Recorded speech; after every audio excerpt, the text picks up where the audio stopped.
Jare, miruj.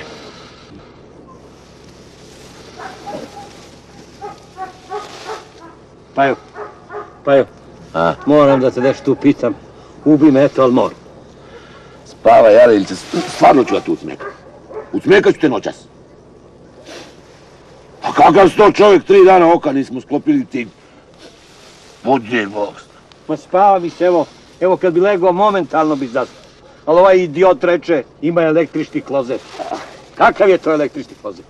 Klozet? Ma rupa, korupa, pusti. Električni klozet.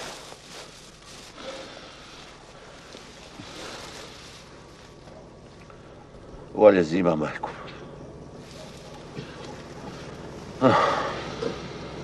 Kako je električni klozet? Znam da ima električna stolica.